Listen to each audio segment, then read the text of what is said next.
There's a cross here that I'm supposed to stand on and not move from. They say it's for the filming, but I fear it's in case I talk too long. There may be some form of trapdoor or something under this. Shout if I'm boring you. I want to start off with a secret apology. I'm exhausted. I've been doing 60 weeks for what feels like, I don't know, about 5 years now. It's certainly since the fall of this year. And I booked myself to come up here tonight. I wasn't thinking, and that's 2 years in a row I've missed my daughter in Halloween. And I'm driving up and I was feeling a wee bit on the miserable side, and I've walked in here and I feel like an idiot. This place is gorgeous and you people are amazing. You shouldn't be here. You got beat. You're the losers. You should be at home licking your wounds, and you're out here tonight. I take it all back. I'm so glad I came. I'm so delighted to be here. And I'll tell you the other thing that cheered me up today. It's not the 45. You saw the poll, the STV poll today. It's the 66. 66% of the Scottish population want another referendum within 10 years. My question is, if they'd asked that opinion poll, how many of you would like another referendum next week? I wonder how many that number would have come out on. I think there's a lot of people. I was talking to Craig Murray, the former ambassador of Uzbekistan, and he was getting driven. A taxi driver was driving him, and it was quite a long drive, and he was talking to him about the outcome of the referendum and how he was feeling. The taxi driver had voted no and instantly felt bad about it, and Craig was talking him through some of the things, the British foreign policy things. The taxi driver had to pull over and park because he was crying. He started crying, the taxi driver, with the guilt, the bad sense. He'd done something wrong by voting no, and he pulled over. Of course, Craig says, no, this is not your fault. You were not in a fair campaign. You were not getting the fair information. And you don't have to feel bad, but you know you can do something. And that's all I want to be here to say tonight. You can all do something. And what is it? Somebody said to me on the way in, just tell us what to do. I don't know. We're making this up as we go along. So I tell you what I'm going to do. I'm going to first of all tell you what we're up to. Run through what Common Weal's doing just now, and give you an idea of what we are doing at the centre. But in everything I'm saying tonight, I want to keep reminding people, Common Weal, yes, it is now an organisation, but it's an idea. It's a state of mind, it's a way of thinking.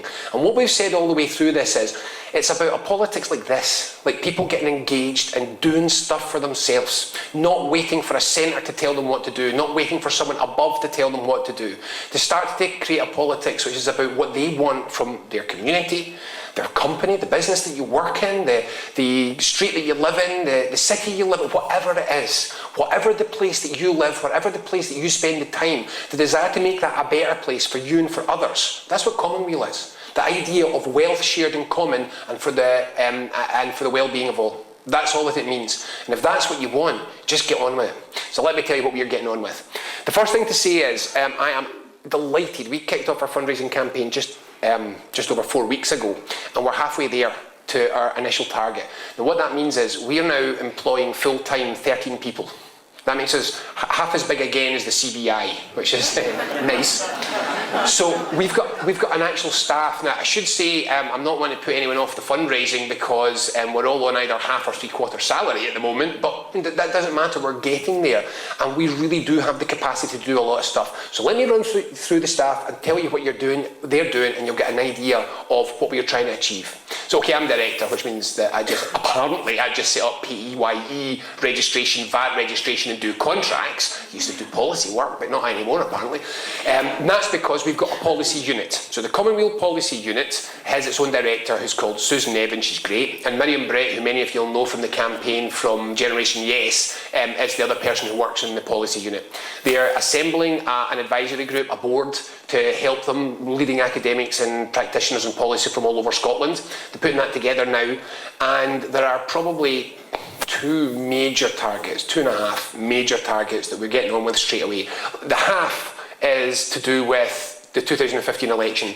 I've never hid the fact that I think that an electoral coalition, even though the SNP look like they might manage it on their own, the message that would be sent out by an electoral coalition in 2015 to say, no, we came together as a campaign because we believe in something, and we're staying together because we collectively believe in something, and that's partly about our ability to work together, partly our ability to put aside petty differences and actually come together, because of all the things that happened in the campaign, the extent to which people who perhaps shouldn't have come together, I mean, I keep saying some of the Business for Scotland people that I met, I probably wouldn't have met, I probably wouldn't have had much to do with, might never have come into this. And I can tell you they're radicalised. I was talking to one of them today on the phone. She said, you know what, I don't think I want to do business anymore. I want to change Scotland, and I'm not sure if property management's the way to do it. So there's this sense that keeping us together and working together in whatever form we can is a great thing. And so what we're going to do as a kick-off is say, right, okay, if there's a coalition, there should be some red line issues. So this is an electoral, I'm going to watch the words here, an electoral alliance which we would go into the 2015 elections saying we can make Labour real Labour if that's what they want to be. So if there's a minority Labour administration, we can go in there and drag them to becoming a party with decent policies by setting red line issues for a confidence in supply, a loose coalition to help them become a government on certain terms, one of which is going to have to be they don't renew Trident. So let's pick our 4, 5, 6 red line issues which says if you want us to prop you up as a minority government at Westminster, you need to do these things. And there may be another 5 or 6 things that we say, and we really want you to do these things too. And those things like, I don't know, take Royal Mail back into collective ownership, take the trains back into collective ownership, abandon these horrible punitive attacks on the poor through welfare reform and so on. But I mean, there's very little time, and those policies we'll have to pick the straightforward ones. The 2 main things that we're looking at, one is 2016 to 2020. This campaign was driven by ideas. It was the ideas of organisations or groups of individuals. That's the thing that won a lot of people over. And it's going to have to be ideas that drive what we do next. So it's great if we get big electoral wins. It's great if we get people in Parliament, and they have got to use that power to do something to make this country a better place now. And I have not wavered a bit in my support for independence, my desire to get there. But when we do that, in thinking about independence, I just wanted to remind you that politics isn't a game. It's a real thing. And if I was in any doubt in that, it was a couple of weeks ago I was talking in, it was a miners' welfare in Pennycook. And, you know, there was much chat about what now, what next, and there was questions and answers, and how do we do this and how do we do that. And then a guy stood up and he said, my benefits have been taken away, I'm elderly, I'm disabled, I'm freezing, I've been thinking about suicide. What can you tell me that we can do? And I'm sitting there and I'm thinking, oh God.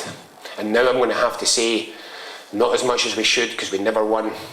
If we'd won, we could have stopped it. If we'd have won, we could have kind of done it differently. We're not going to, I mean, I'm not even going to mention the Smith Commission. I think we can quite reasonably, or I'm going to mention it as far as this, for those that have got Waynes through there. If you said to your child, how much time have you set aside for the housework, and they said 15 seconds, what conclusions would you make about how much housework they were going to do?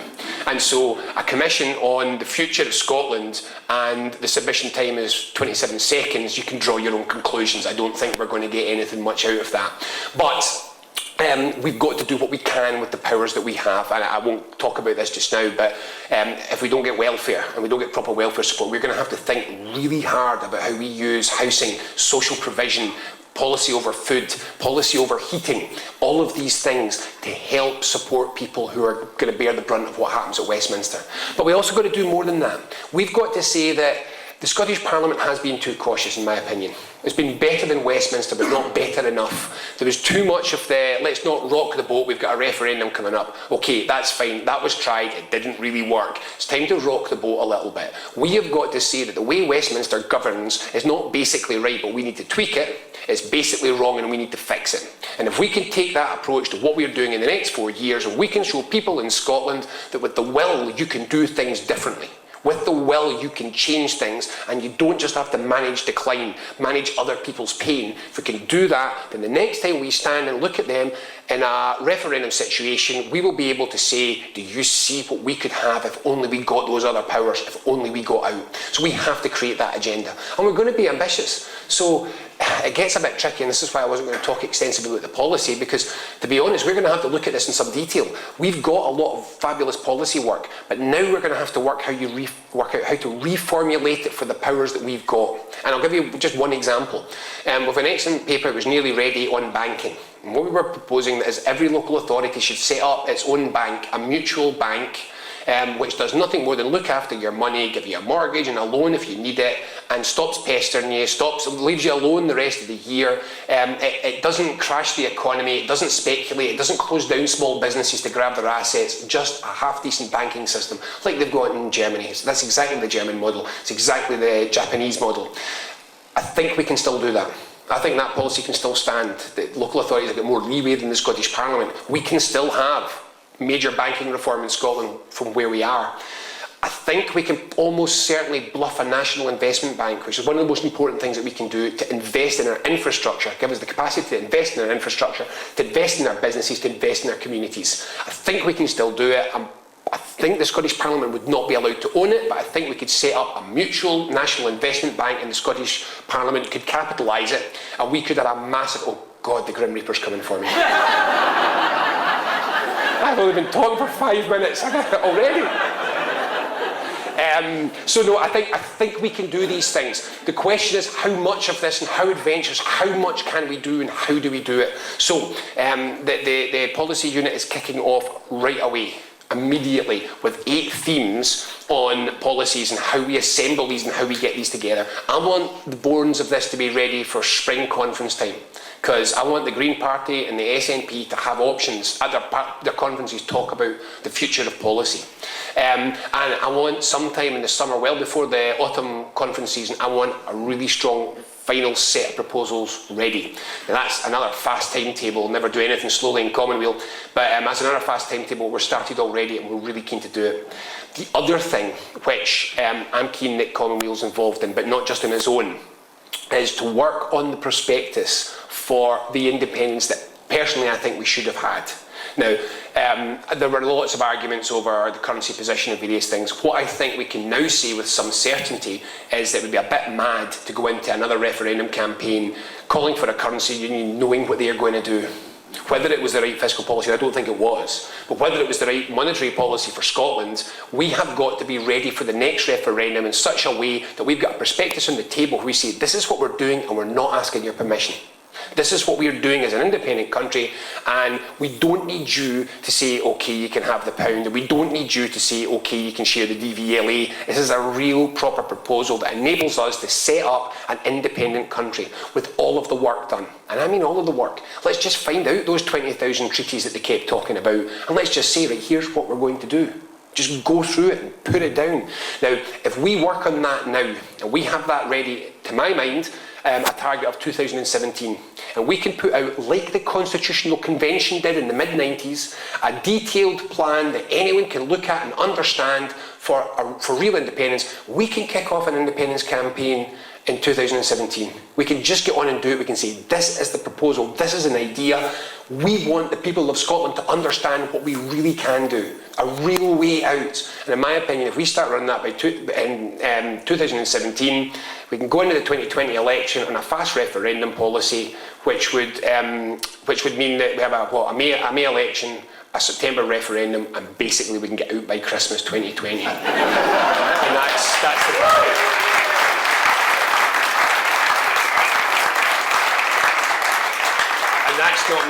That's not me being ambitious. The car crash that is the UK right now might accidentally propel us out the door in a much faster pace than that.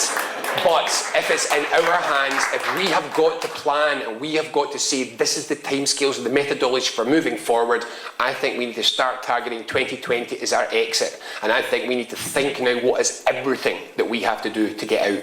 Now, this is not Common Weal business, but I'll just mention it. When I say that that's a big job and lots of people want to be involved, the Scottish Independence Convention has been around for 10 years. It took a back seat when Yes Scotland was there, but Yes Scotland has just disappeared. And suddenly there is no centre to the movement. And that's a problem. So in January, the Scottish Independence Convention is going to hold a big conference, and it's going to ask somebody from all the local groups and a couple of people from all the national groups to get together to become the hub, to create a forum from all of these people to become the organising hub. And what I hope happens is that the Scottish Independence Convention will task many people to write their part of this big prospectus for a future independent Scotland. So Business for Scotland can do monetary policy, business regulation. We could do financing, modelling of welfare, all those sorts of pieces of work. National Collective come up with a really solid proposal on broadcasting, and so on and so on. If we can get all of that done, starting the beginning of next year, and try to bring it together by the beginning of 2016, we can get that together, and then we've got another year from there to collectively make that an absolutely bulletproof plan, a bulletproof exit strategy. If we can do that, I'm absolutely confident we can take people with us. That 66% just wants to be told it's okay.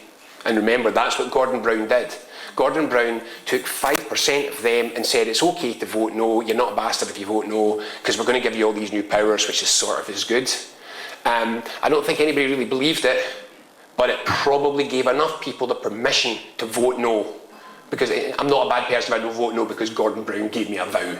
Well, let's us give a vow that goes beyond anything like that, a vow for a really genuinely changed country, which is in detail and on the table. So we'll do policy work and all of that stuff, and I've talked about policy far too much, because there's lots of other stuff that'll be going on there as well. Things happen in the Parliament all the time, and we need to respond and influence them and change them. And that's the next role that we've got. We've got a full-time parliamentary officer. So every day of the week in the Scottish Parliament, influencing and trying to change policy. We've got 3 immediate targets that we've agreed on for the period up until the next election, although we'll work on anything. The lobbying bill's coming up as well. But land reform, local democracy and participative governance. These are the 3 big themes that we want to pick for the next year, year and a half before the next election, and say you cannot have gone through that campaign, seen what the people of Scotland are telling you and say, oh well, you know, land reform is too scary. It's not too scary. This movement demands now that you take action on land reform.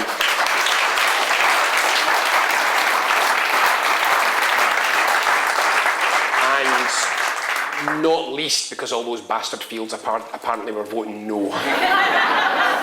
So we can get some revenge in those fields. We will split them up and turn them into much smaller fields. So we've got a parliamentary officer who's doing lobbying all the time and trying to make change happen, because it's really important. I probably should keep saying this. Every time I say we're doing something, I want you to think, how can we use it? What does Inverness, Dingwall or Skye or whatever area, what do you need from policy in the Scottish Parliament? Let us know. Our lobbyist isn't there for us. Our lobbyist is there for a movement, for a group, for a campaigning organisation. And if people in the north tell us there's something being done wrong and we can get our person in the Parliament to change it, we will. Think about that. Think about policy. If you get stuff that's happening up here which you want to influence or change and you want some support, oh, I should have mentioned this. Because the policy stuff, oh God, there's so much to talk about. The policy stuff, we're doing this in big open networks. So we're going to have academic and professional expertise networks, but we're going to have completely open networks. Anybody who cares about the food industry can get into a policy network about food, agriculture, and social change. Anyone who's interested in land reform can join the land reform planning, local democracy. We're going to have these policy networks. They're open. We want policy to be something that people do, not just that academics do. So think, how do you want to influence those? How do you want to change those? And what does Inverness need from policy change?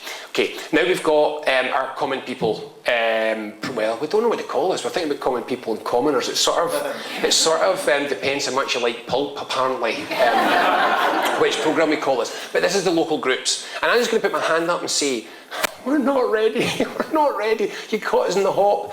We're only 4 weeks old. And in the first week, we got 1,300 people contacted us with specific offers of help and skills. So what we've done is we've created, like you were talking about earlier on, we've created a database in which we're trying to put in everybody's skills. And one of the things that we want to do is say, okay, so you need an expert, you need a bookkeeper.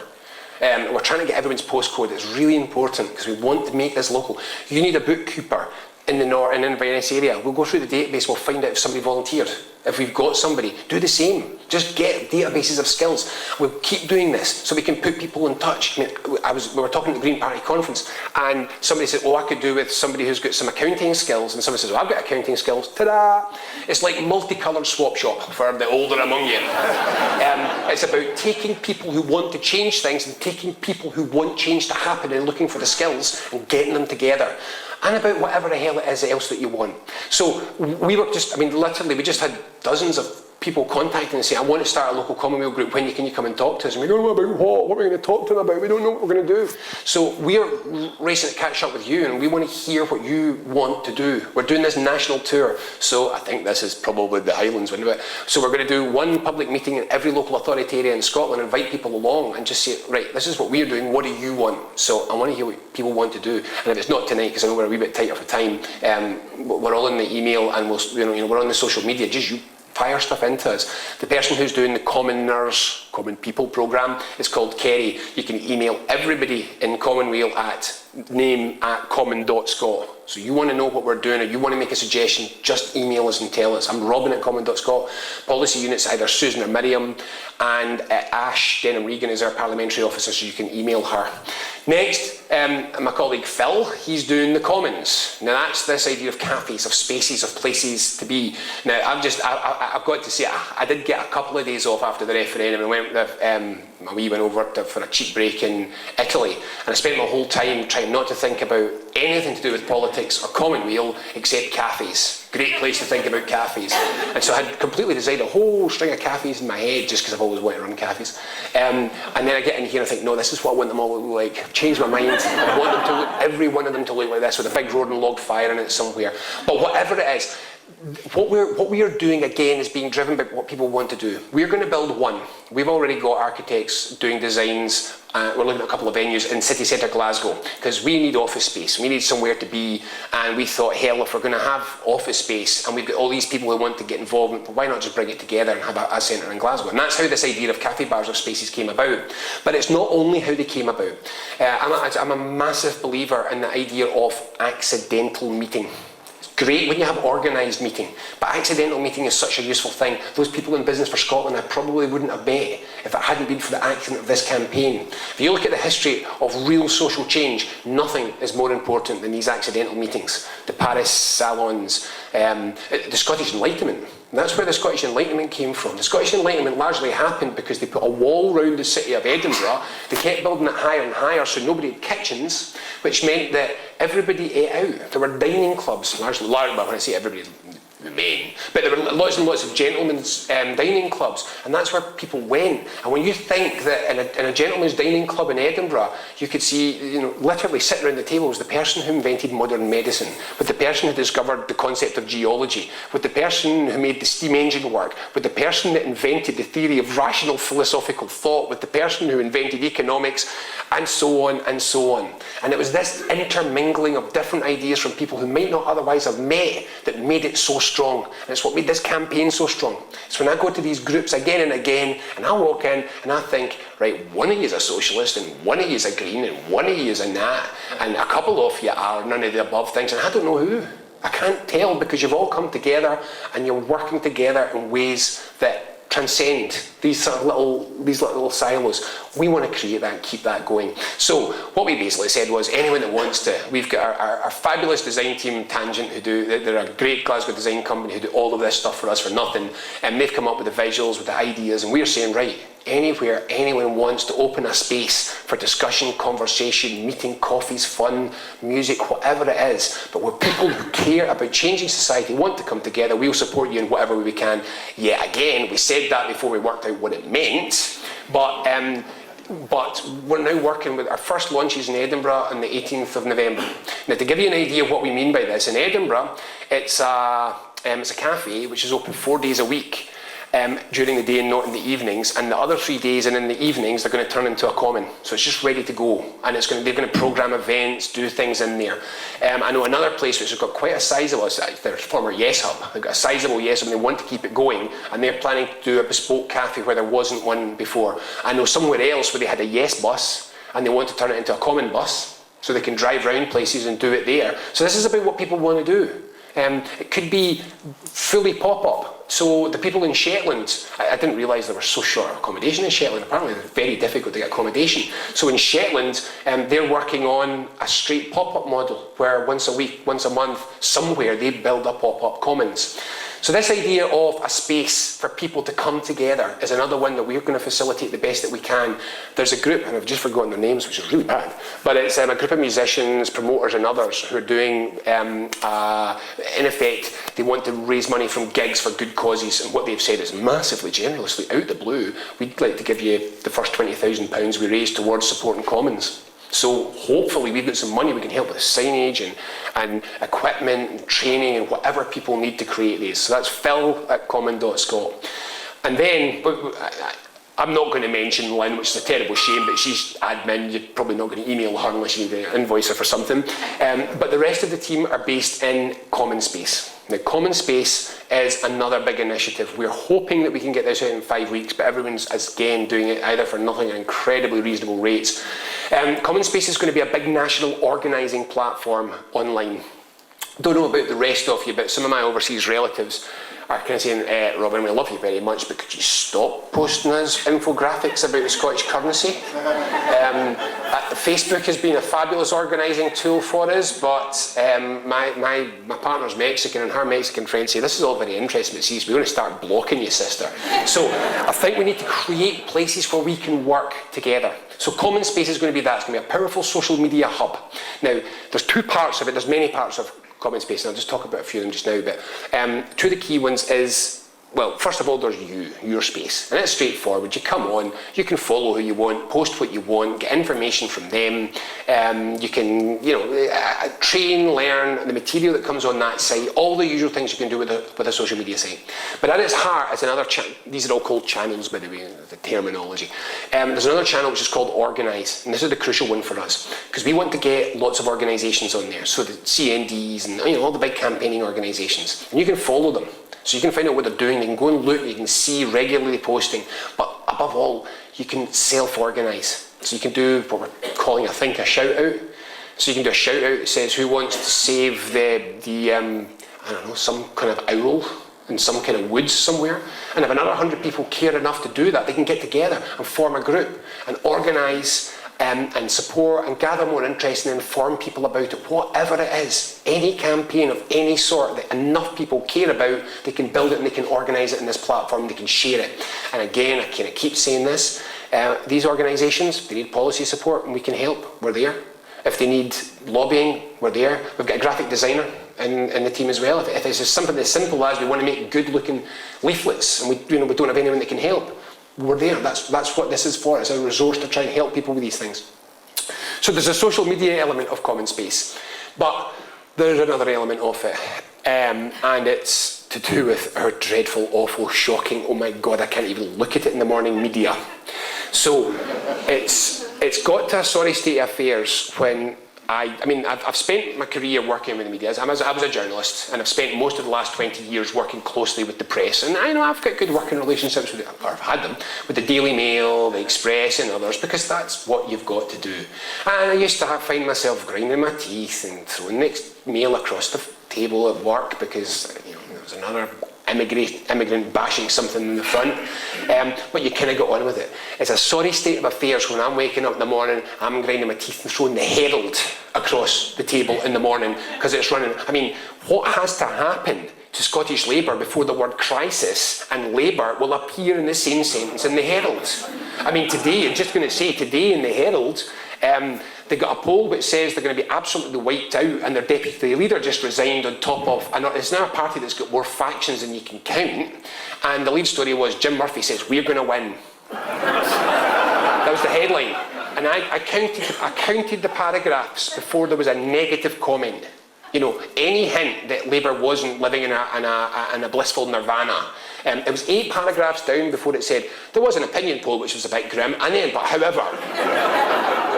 Now, that's not good enough. I say this reluctantly, but our media is not fit for its purpose anymore. It's not. I'm not a routine media basher. That's where I came from.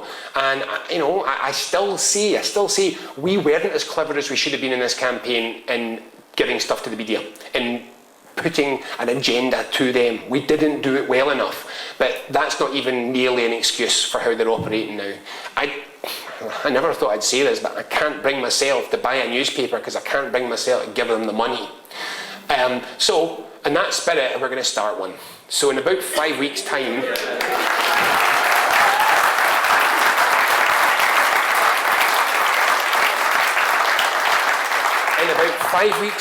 on Common Space, there'll be a news channel, and that's primarily what the team there are going to do. So we've got a director, an editor for Common Space, who we've poached from a well-known publication in London. She's coming up and starts in early mid-November. And then we've got a team of 4 writers at the moment and a graphic designer.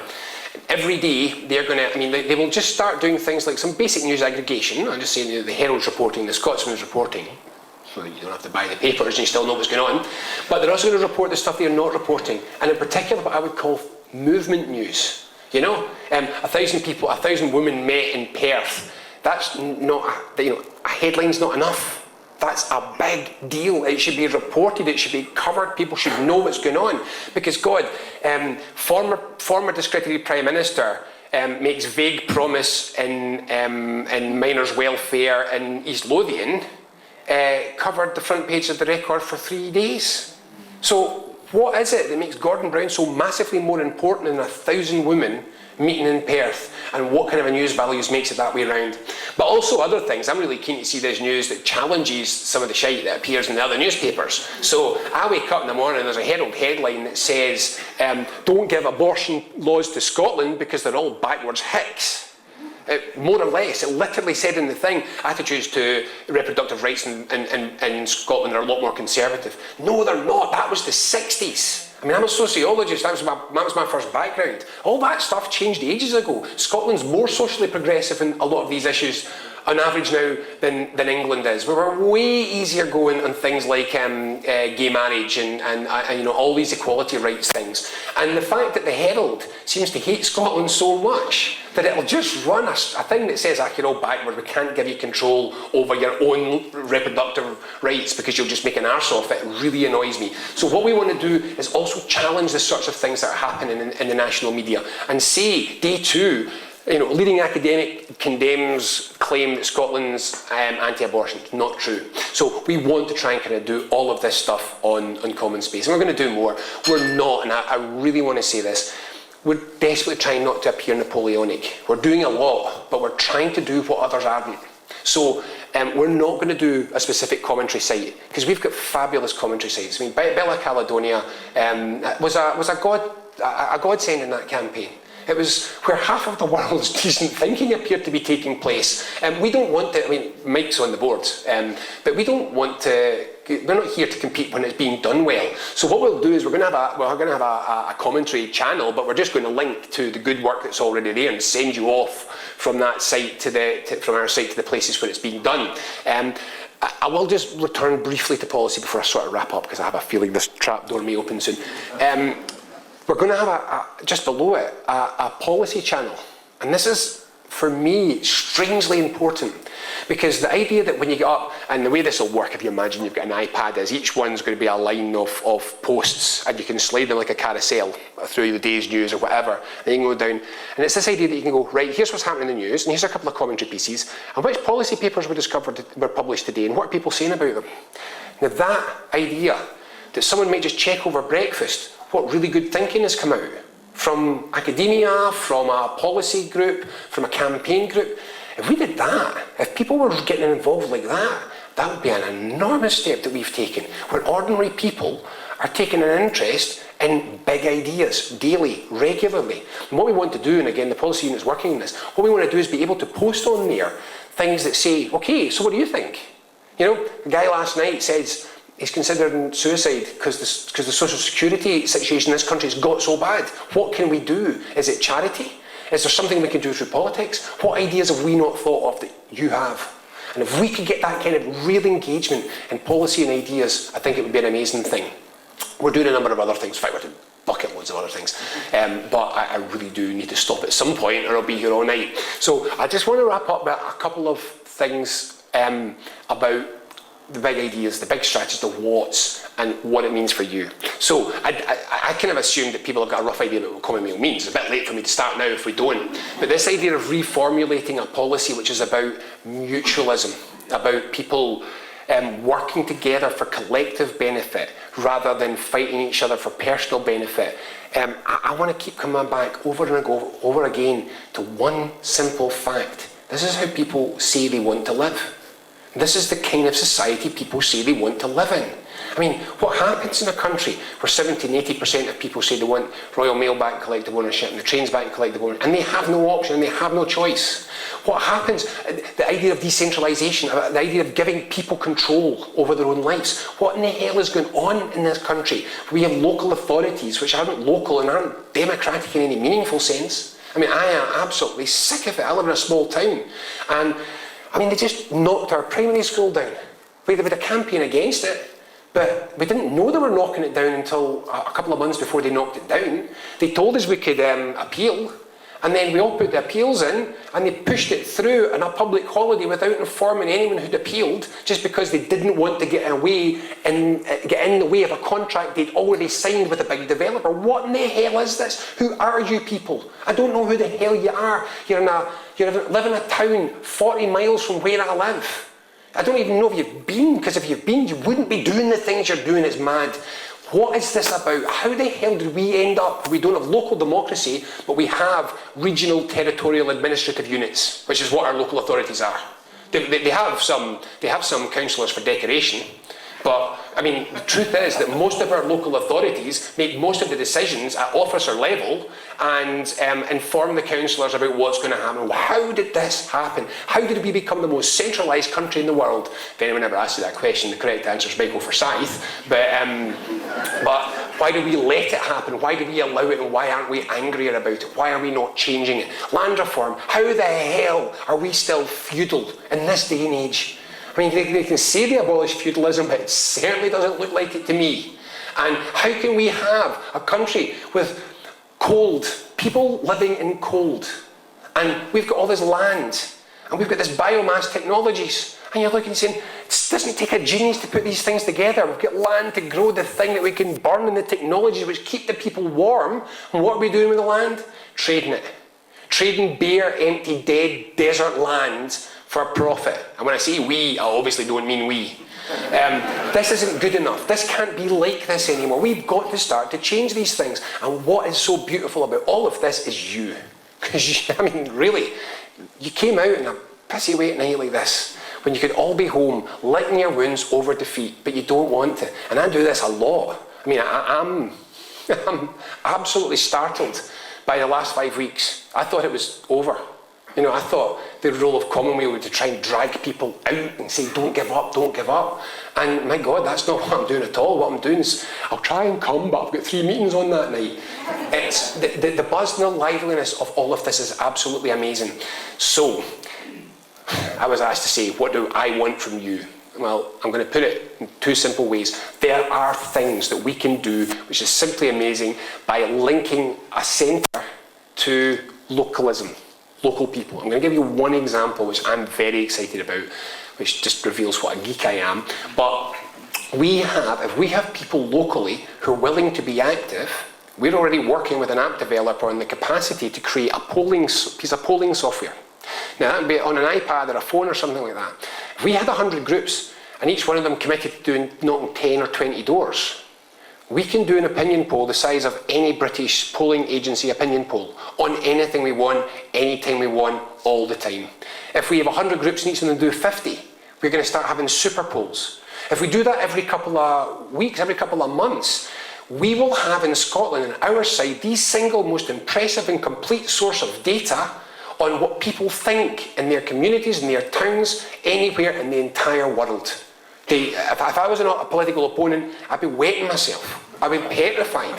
That kind of volume of data collection has never been done before, but it suddenly realised to me, if people are out there are wanting to change things, and we say it's an hour, give an hour once every 2 months, knock some doors, and we will have this information. I'm already in my head, I've got the press releases. We can do it again and again and again. Tavi Scott said, we prove that. Joanne Lamont said, we prove that. We can do this and set agendas and have an amazing range of things that we can do if we can have decentered politics that's coming in. But, and this is my point, what we need is a country of people who want to change it and actually do, who want to change things and are prepped. I so wish there'd been a Common Weal group in my wee hometown of Biggar. Because see, if we did a Common Weal group, I'm confident they wouldn't have got to knock our school down. I really believe that if we'd been there with a structure to organise, we could have done something about it. I was at a town hall meeting when a couple of people were complaining about a new development. It might make some noise, even though it's going to create 35 jobs in a small town and 2 really high quality apprenticeships for local people. It's a microbrewery. And I'm looking at this and I'm thinking, what happened to this town? My generation all got pushed out. The housing just climbed, the cost of housing climbed and climbed and climbed. And the surrounding villages, all the working class people I went to school with, that's where they live now, not in my town. The capacity of this town, 40% increase in the housing, and nobody local can afford anything. How did that happen? What was it that made our town like this? And the answer is lack of organisation, lack of thinking, lack of vision, lack of people getting together. Because I can tell you that if you go to the pub, you go to buy a pint of milk, pop in to get a loaf of bread, whatever you do, someone's going to say, God, this town's not what it was anymore. The youngsters can't get a house.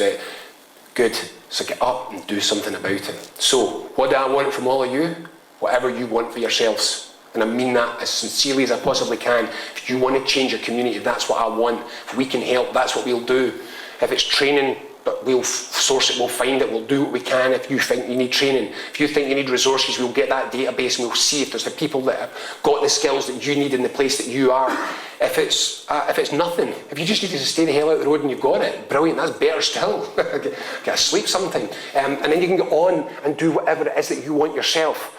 What do I want? And of course, carry the big national campaigns. There's so many campaigns that we're going to have to fight, so much education. And I should have mentioned this. We've got a couple of groups that say, I don't know what we want to do, we'll call it a Common Weal group to begin with. Let's just make it a book group. Could you just tell us what we could do as a book group till we get ourselves educated and read some ideas? If that's what it is, that's brilliant. And if it's an anti-TTIP campaign in the local area, that's brilliant. Whatever it is, that's brilliant. Be active, get up and do something. I said early on in this campaign, the most inspiring thing that I'd ever heard in my life in politics came from a granny in a working class area south Edinburgh who told me that she'd never done a thing in her life, never put a leaflet through or nothing. And she joined for the sake of her grandwains apparently, although like I say, I think she was just a troublemaker from the off, but she said, I needed to do something, I need to get started, I need to get involved, I need to get engaged, and I've been leafleting, I've been knocking things, and it was her that turned around to me and she said, when this is over, I'm not going back to my sofa. And it turns out, neither was anybody else. You're all out here sitting in bales of hay. This is the most amazing country. And in fact, I'm going to tell you one last thing. I keep wanting to wind up. I keep thinking of things I want to say to you. But I'm going to wind up because I'm getting in trouble. So, this is the thing I want to leave you with. A guy called Paul Hilder, who started 38 Degrees in Navas, the campaigning groups, he phoned me up and he's writing a book on European and social movements throughout the world. And he said something to me which really caught me in the hope. And he said, you know that Scotland's our big hope? I said, what? He says, you're our big hope. Because, there were these big flourishes of the Arab Spring. And then they discovered that they didn't have a civil society. There was no civil society, they had no way to continue it. And there was the things that happened in places like the Ukraine that got subverted by the CIA in effect. And there was these campaigns, the Indignados in Spain, but things were so bad that they never really coalesced. There was the Occupy movement, but it didn't have it. You have goals, you have skills, you have ideas, you have infrastructure, you're in a developed country, and you have a civil society to contain this. We were looking to see what would happen, and you didn't go away. You all came back out again. You're our hope. If you can do this in Scotland, if you can become a participative country, a country where ordinary people take politics back in their own hands, you're a beacon for we used to say, we can be a beacon for England. And they're saying now, no, we can be a beacon for the world. Be a beacon for your community. Be a beacon for your household. Be a beacon for your friends. Be a beacon for your town. Be a beacon for your country. Be a beacon for the world. Say again what we said all the way through. This is our country and it's our community and it's our futures. We can take it in our hands and we can do what we want with it. And when you believe that, you know what? You can.